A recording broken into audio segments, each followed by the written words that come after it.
Hello friends, ക്രാഫ്റ്റിയുടെ പുതിയ എപ്പിസോഡിലേക്ക് എല്ലാ കൂട്ടുകാർക്കും സ്വാഗതം. ഇന്ന് നമുക്ക് ചെറിയൊരു കുപ്പിക്കകത്ത് ഒരു മഴവില്ലുണ്ടാക്കിയാലോ? അപ്പോൾ ഇന്നത്തെ വീഡിയോ റെയിൻബോ ഇൻ എ ബോട്ടിൽ. അപ്പോൾ അതെങ്ങനെ ചെയ്യുന്നത് നമുക്ക് നോക്കാം. വീഡിയോയിലേക്ക് കടക്കാം. അപ്പോൾ നമുക്ക് സ്റ്റാർട്ട് ചെയ്യാം. ആദ്യമായിട്ട് നമുക്ക് ആവശ്യമുള്ളത് ഇതുപോലെ ചെറിയൊരു കുപ്പിയാണ്. പിന്നെ സാൻഡ് ഉണ്ടാക്കാനായി നമുക്ക് കുറച്ച് ഉപ്പ് വേണം. ഇതിലേക്ക് ഡിഫറെൻറ്റ് കളേഴ്സ് മിക്സ് ചെയ്യാനായിട്ട് ഞാൻ കുറച്ച് പോസ്റ്റർ കളേഴ്സ് യൂസ് ചെയ്തിട്ടുണ്ട്. നിങ്ങൾക്ക് ഇഷ്ടമുള്ള കളേഴ്സ് യൂസ് ചെയ്യാം, ഇഷ്ടമുള്ള നമ്പർ ഓഫ് കളേഴ്സും യൂസ് ചെയ്യാം. ഞാനിപ്പോൾ ഇവിടെ 4 കളേഴ്സാണ് എടുത്തിട്ടുള്ളത്. ഇനി നമുക്ക് ഈ ഉപ്പിൽ എങ്ങനെയാണ് കളർ മിക്സ് ചെയ്യുന്നതെന്ന് നോക്കാം. ആദ്യം ഒരു പ്ലാസ്റ്റിക് ഷീറ്റ് എടുക്കുക, അതിലേക്ക് കുറച്ച് ഉപ്പിടുക. അതിനുശേഷം നമ്മൾ മിക്സ് ചെയ്യാൻ ഉദ്ദേശിക്കുന്ന ആ കളർ എടുക്കുക. എന്നിട്ട് ഒരു ബ്രഷ് വെച്ച് അതിൽ നിന്ന് കുറച്ച് പെയിൻ്റ്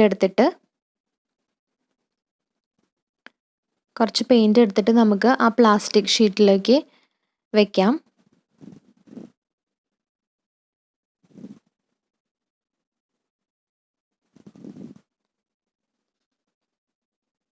ഇനി നമുക്ക് കൈ വെച്ച് ആ ഉപ്പ് ആ കളറായിട്ടൊന്ന് മിക്സ് ചെയ്തെടുക്കാം. ഒരു ഗ്ലൗസ് യൂസ് ചെയ്യുന്നത് നന്നായിരിക്കും. നന്നായിട്ടൊന്ന് മിക്സ് ചെയ്തെടുക്കുക. ഇപ്പോൾ കളർ ആ ഉപ്പിൽ നന്നായിട്ട് മിക്സ് ആയിട്ടുണ്ട്. ഇതുപോലെ നമുക്ക് ബാക്കിയുള്ള കളേഴ്സും കൂടി ഒന്ന് ഉപ്പിൽ മിക്സ് ചെയ്തെടുക്കാം. ഇപ്പോൾ നമ്മൾ 4 കളേഴ്സ് മിക്സ് ചെയ്തെടുത്തിട്ടുണ്ട്. കുറച്ച് ഉപ്പ് കളറൊന്നും മിക്സ് ചെയ്യാതെയും എടുത്തു വെച്ചിട്ടുണ്ട്. ഇനി നമുക്ക് ഇതിൽ നിന്ന് ഓരോ കളേഴ്സായിട്ട് നമുക്ക് ഈ കുപ്പിക്ക് അകത്തേക്ക് ഇടാം. അതിനുശേഷം ഇങ്ങനെ ഒരു ബഡ്സ് വെച്ചിട്ട് നമുക്ക് കുപ്പിയുടെ സൈഡിൽ പറ്റിപ്പിടിച്ചിരിക്കുന്നതൊക്കെ ഒന്നിങ്ങനെ തട്ടിക്കളയാം. ഇപ്പോൾ നമ്മൾ ആദ്യത്തെ വൈറ്റ് കളർ നമ്മൾ ഇട്ട് കഴിഞ്ഞു.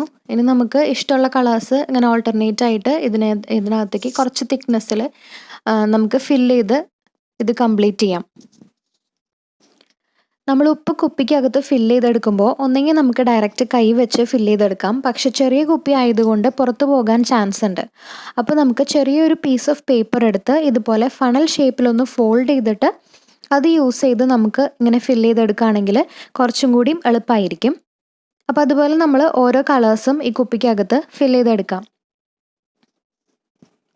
ഓരോ കളർ ഫില്ല് ചെയ്തതിന് ശേഷം ഇതുപോലെ ബഡ്സ് വെച്ച് സൈഡിൽ പറ്റി പിടിച്ചിട്ടുള്ളതൊക്കെ ഒന്ന് തട്ടി താഴേക്കാക്കി എല്ലാതും ഒന്ന് ലെവൽ ചെയ്ത് കൊടുക്കണം. ഓരോ കളേഴ്സും അത്യാവശ്യം ഒരു തിക്നെസ്സിൽ വേണം നമ്മളിട്ട് ഫില്ല് ചെയ്തെടുക്കാനായിട്ട്. അപ്പോൾ ഇതുപോലെ ഓരോ കളേഴ്സും നമ്മൾ മാറി മാറി ഇട്ട് കൊടുത്ത് ഈ കുപ്പി ഒന്ന് ഫില്ല് ചെയ്തെടുക്കാം.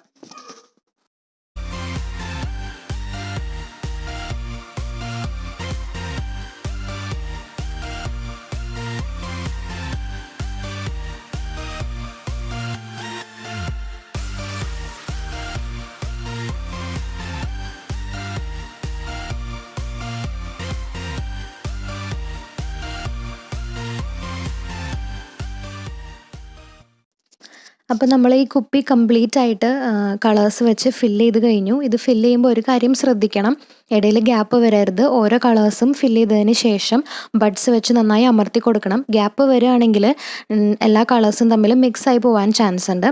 അപ്പോൾ അതൊക്കെ ഒന്ന് ശ്രദ്ധിക്കുക. ഫില്ല് ചെയ്ത് കഴിഞ്ഞതിന് ശേഷം നമുക്ക് ഈ കുപ്പി ഒന്ന് അടച്ചെടുക്കണം. അതിനുവേണ്ടി ഇതുപോലെ ചെറിയൊരു മരത്തിൻ്റെ പീസായാലും കുഴപ്പമില്ല, അല്ലെങ്കിൽ ആ കുപ്പിയുടെ തന്നെ കോർക്ക് ഉണ്ടെങ്കിൽ അതായാലും വെച്ച് നമുക്ക് അതൊന്ന് അടച്ചെടുക്കാം. നല്ല ടൈറ്റ് ചെയ്ത് അടയ്ക്കണം, അല്ലെങ്കിൽ ഈ കളേഴ്സ് തമ്മിൽ മിക്സായി പോകാൻ ചാൻസ് ഉണ്ട്. ഇതുപോലെ തൂക്കിയിടാനായിട്ട് ചെറിയൊരു കളർഫുൾ ത്രെഡ് ഉണ്ടെങ്കിൽ അതും കൂടിയും വെച്ച് കെട്ടിക്കൊടുത്താൽ കുറച്ചും കൂടിയും ഭംഗിയുണ്ടാവും. അതുപോലെ തന്നെ നമുക്കിത് എവിടെയെങ്കിലും ഹാങ് ചെയ്തിടാനും പറ്റും. അപ്പോൾ റെയിൻബോ ഇൻ എ ബോട്ടിൽ എല്ലാവർക്കും ഇഷ്ടമായി എന്ന് കരുതുന്നു. ഇഷ്ടമായെങ്കിൽ എല്ലാവരും ഇത് ട്രൈ ചെയ്ത് നോക്കണം. വീഡിയോ ഇഷ്ടപ്പെട്ടെങ്കിൽ ലൈക്ക് ചെയ്യുക, ഷെയർ ചെയ്യുക, ചാനൽ സബ്സ്ക്രൈബ് ചെയ്യുക. അപ്പോൾ അടുത്തൊരു ക്രാഫ്റ്റുമായിട്ട് അടുത്ത വീഡിയോയിൽ കാണുന്നവരേക്കും ബൈ.